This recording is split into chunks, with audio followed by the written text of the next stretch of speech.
with the movie. I think he's done 47. He I wouldn't think actually he give me a has number. done 47. I think he might have. I Yeah. haven't done as many. Is this part of it? Is that part of it fun for you, or is it, if you kind of? Parts of it are fun. Yeah, absolutely. The Q&As are really interesting, and to sort of hear an immediate response from an audience is really interesting. And Have you learned things about your movie that you didn't know when you when you made it? well, people's perceptions. What I love about Doubt, what I really find fascinating, and what I've more than any film that I've done, is people bring their personal experience to this film and project upon the characters, and you know, and that helps them form their opinions about what each thing means in the film, and but that's what's really cool, you know, is that everybody after the film, they talk about it because people bring personal experiences. And going to Q&As and hearing people who are so raw from it, sort of, some people are angry, you know, and you're like, wow, this is amazing and really neat. It's been really neat to sort of see people's levels of intensity after. It's been fascinating watching some of the responses to you guys not wanting to give the answer as to whether you thought he had done it or not. Why in the world would we give that answer? I don't know. Well, isn't that the point of the movie? Well, you know, and the whole, especially my characters are like, well, you have to know. I mean, at the end of the film, your character thinks he's innocent. I'm like, does she? Do you really believe that? No, think about it. And I'm like, in that last scene, she's pushed and pulled still. She's not, you know, the film is not about the end. It's not called certainty. It's called doubt. Well, that's the journey of the movie. It's like if you know something too much, then it's a problem. Yeah, people ask Philip that a lot at Q&As, and I'm always...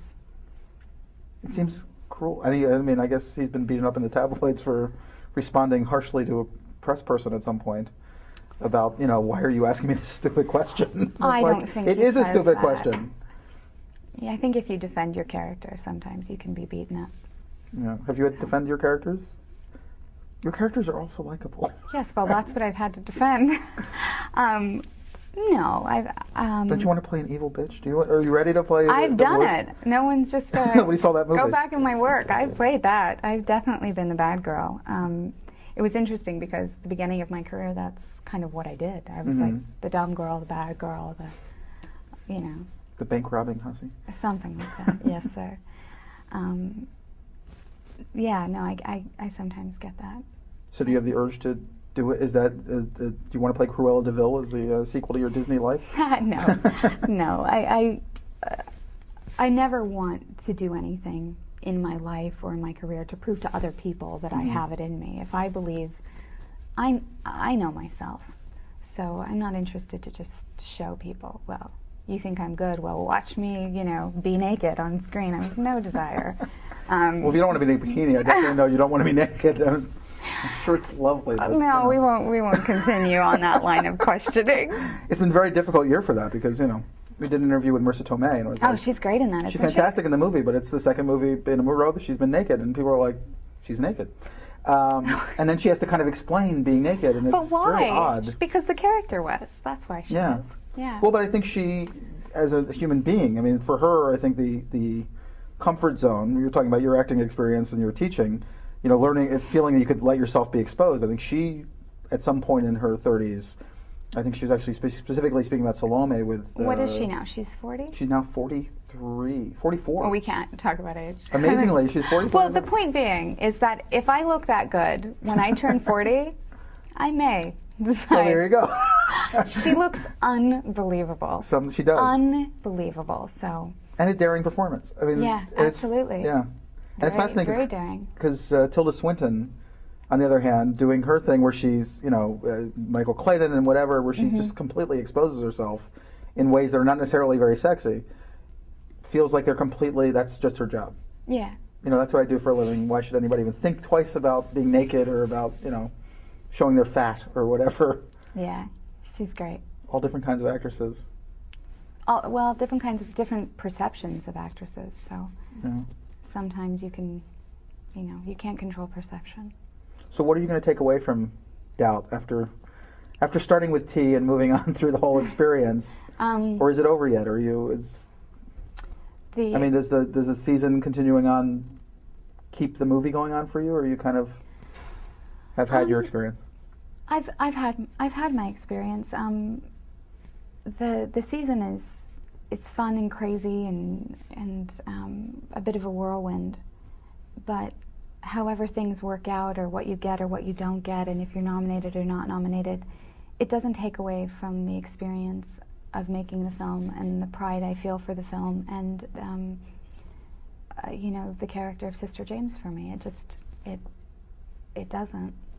And the takeaway for you? What do I take away from Yeah. it? There's a lot. There's a lot. You can't work with Marilyn, Philip, and John and not walk away a smarter person. Or I wouldn't even say smarter. That's not. I'm smarter. Sorry.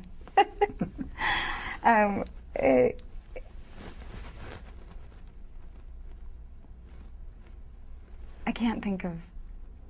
That's how most experiences in my life that I treasure. I can't put words to them.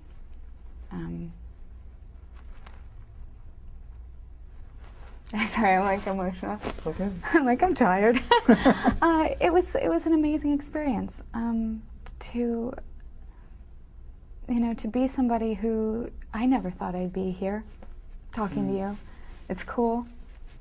I landed in LA 10 years ago, you know, and I worked really hard and did everything from day players, and there's, for every me, there's a million people who don't get to sit here and have this, and I value that. So I'm sorry, it's so silly. But working with Marilyn and Philip, who are two of the best actors of their generation, and to see their humanity, to learn who they are as people, it really, it gives you a lot of strength to move forward in your own life and to make choices for yourself, you know. Sorry. Don't be sorry. I think at I all. did this on the EPK too. No, it's an emotional life, being an actor. Yeah, it can be. It's you're exposed, you know, and that can be, you know. And here we are, and I'm having this moment with you, but yet who knows who's going to see this? You know who's going to see this, but I don't know, or how people will feel about, you know, me exposing myself in this way. And Well, but that's obviously not insincere in any way, coming from somewhere deep inside, and Yeah. that's the whole idea, isn't it? I mean, that's what we love about art.